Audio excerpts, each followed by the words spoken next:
इस वीडियो में मैं आपको सिखाऊंगा कि कैसे आप अपने जावा प्रोजेक्ट को EXE फाइल में कन्वर्ट कर सकते हैं। अगर आप कोई भी प्रोजेक्ट बनाए हैं जावा में और उसका जार फाइल रेडी कर लिए हैं तो उसको आप EXE में बहुत ही आसान तरीक़ा से कन्वर्ट कर सकते हैं। तो चलिए इस वीडियो में हम आपको सिखाएंगे कि कैसे आप इसको कर सकते हैं। तो इस वीडियो को हम लोग शुरू करते हैं। तो जैसा कि आप देख सकते हैं यहाँ पे एक हम कैलकुलेटर बनाए हैं। इस तरह से आप कोई भी प्रोजेक्ट बनाए होंगे जावा में और वो कंप्लीट आपका बन चुका होगा। तो इसके बाद आप सोच रहे होंगे कि उसका EXE हम कैसे बनाएं। EXE बनाने के बाद आप उसको बहुत ईजी वे में यूज़ कर सकते हैं। तो EXE बनाने से पहले आप इसको जार में कन्वर्ट कर लें। तो अगर आप नेटबिन्स आईडी यूज़ कर रहे हैं तो जार में कन्वर्ट करना बहुत ईजी है।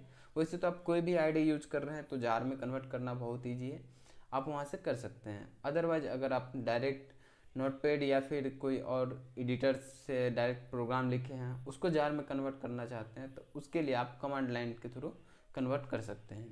तो अभी हम नेटबिन्स आईडी में हैं, आप कोई भी आईडी यूज़ कर रहे हैं वहाँ से आप बहुत आसानी से इसको कन्वर्ट कर सकते हैं। तो चलिए यहाँ पे इसका शॉर्टकट दिया रहता है जार फाइल क्रिएट करने के लिए। तो जैसे ही इस पर आप क्लिक कीजिएगा तो जार फाइल आपका क्रिएट हो जाएगा। तो आपका अगर जार फाइल क्रिएट है तो उसके बाद बहुत आसान स्टेप है, आप बहुत आसानी से इसको कन्वर्ट कर सकते हैं EXE फाइल में। तो इसके लिए हम लोग क्या करेंगे, Launch4j का यूज़ करेंगे।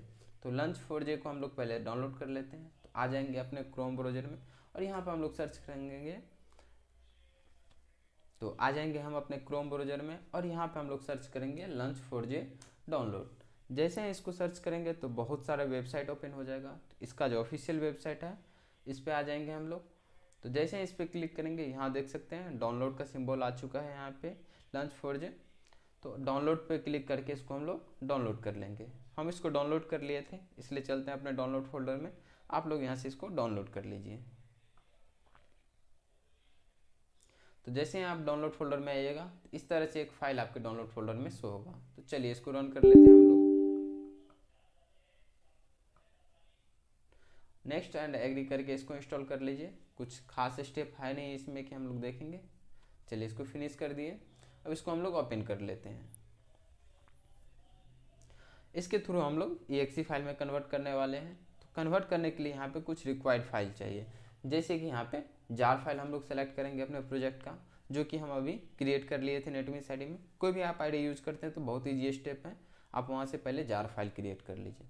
जार फाइल क्रिएट करने के बाद आप आ जाइए अपने प्रोजेक्ट वाले फोल्डर में। तो प्रोजेक्ट में यहाँ पे देखिए कैलकुलेटर था मेरा और यहाँ इसका जो जार फाइल है, आपको जार फाइल कहाँ पे मिल जाएगा, इस फोल्डर में मिल जाएगा। देख सकते हैं यहाँ पे जार फाइल है। इसको हम राइट क्लिक करके अगर प्रॉपर्टीज में आएंगे तो यहाँ देख सकते हैं इसका जो एक्सटेंशन है .jar है। तो जार फाइल मेरा बन के इस तरह से रेडी हो जाएगा। तो आप भी अगर बनाएंगे तो जार फाइल इसी तरह से बन जाएगा, कोई भी प्रोजेक्ट रहेगा आपका।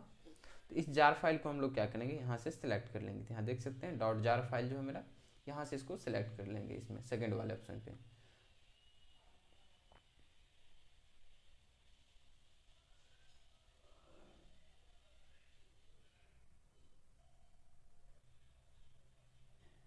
डॉक्यूमेंट फोल्डर में आ जाएंगे हम लोग नेटबिन्स प्रोजेक्ट में। जहाँ भी आपका जार फाइल है आप डायरेक्ट वहाँ से जार फाइल को सिलेक्ट कर लीजिए। जो भी आपके लोकेशन पे है वहाँ से आप इसको सिलेक्ट कर लीजिए। उसके बाद ओपन पे क्लिक करके इसको ओपन कर लीजिए। यहाँ पे आपका पाथ शो होने लगेगा कि कहाँ पे आपका जार फाइल है। उसके बाद आउटपुट फाइल में हम लोग क्या करेंगे, EXE फाइल देंगे यहाँ पे, जो कि EXE फाइल हम लोग अभी क्रिएट किए थे उसी का जो पाथ है यहाँ पे हम लोग सिलेक्ट कर लेंगे। ये जो EXE फाइल है इसी को हम लोग सिलेक्ट कर लेंगे। तो चलिए यहाँ से इसका लिंक को हम लोग कॉपी कर लेते हैं, या नहीं तो डायरेक्ट हम लोग क्या कर सकते थे, यहाँ पे भी ब्राउज करके सिलेक्ट कर सकते थे, यानी तो यहाँ पे हम लोग डायरेक्ट पेस्ट कर देंगे उसको तो भी हो जाएगा। तो चलिए कॉपी करके हम लोग यहाँ पे पेस्ट कर देते हैं डायरेक्ट। कोई भी तरीक़ा से हम लोग कर सकते हैं।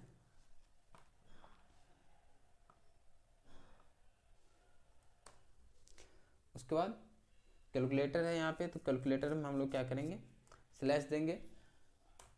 उसके बाद calc.exe था, यही फाइल का नाम है तो हम फाइल का नाम दे देंगे। लेकिन अगर आप ब्राउज कीजिएगा तो इसको आपको लिखना नहीं पड़ेगा, तो आप ब्राउज भी कर सकते हैं। ब्राउज नहीं किया डायरेक्ट लिख दिए। इसके बाद आइकन में हम लोग क्या करेंगे, अपने एप्लीकेशन का जो भी आइकन रखना चाहते हैं उस आइकन को यहाँ पे सिलेक्ट कर लेंगे। तो चलिए ब्राउज कर लेते हैं हम लोग। यहाँ पे देखिए एक इमेज फाइल है, इमेज फाइल। तो लेकिन अब एक चीज़ का आप ध्यान रखिएगा यहाँ पे कि जो भी हम लोग यहाँ पे करेंगे वो आइकन फाइल होना चाहिए। जैसे कि img.icon है, तो अगर आपके पास कोई इमेज है उसको आइकन में कन्वर्ट करना चाहते हैं तो आप सिंपल आप अपने क्रोम में आइए और यहाँ पे एक सर्च कर लीजिए कन्वर्ट JPG2 आइकन और कोई भी एक वेबसाइट ओपन करके आप अपने JPG फाइल को आइकन फाइल में कन्वर्ट कर लीजिए।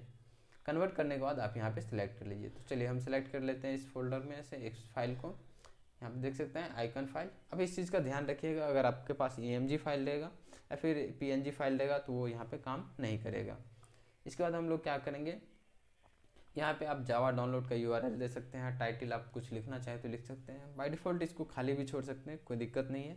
इसके बाद हम लोग आ जाएंगे यहाँ पे जो फोर्थ ऑप्शन है मेनू बार में JRE में आ जाएंगे हम लोग, और यहाँ से हम लोग मिनिमम जावा का वर्जन या फिर JRE वर्जन सेट कर सकते हैं, क्या रखना चाहते हैं।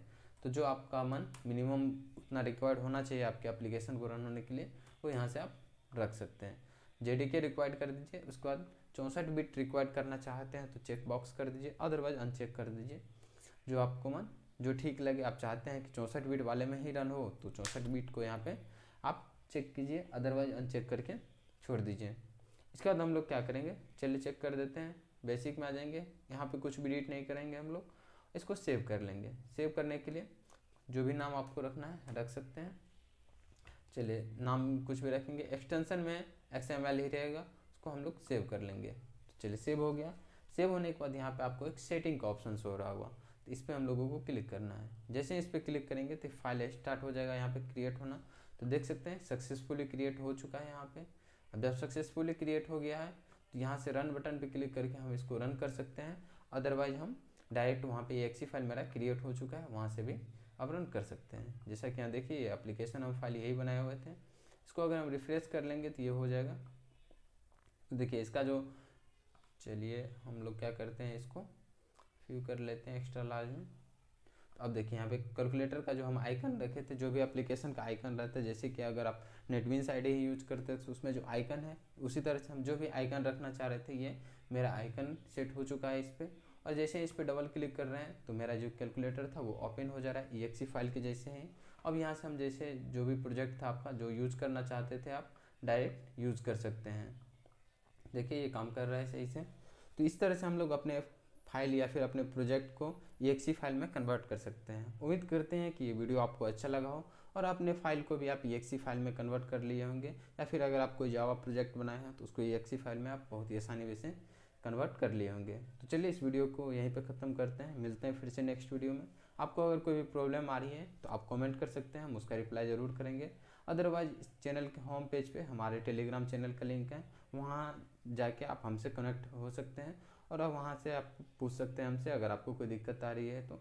अदरवाइज आप कमेंट करके भी हमसे बात कर सकते हैं। चलिए इस वीडियो को यहीं पर आने देते हैं, मिलते हैं फिर से नेक्स्ट वीडियो में।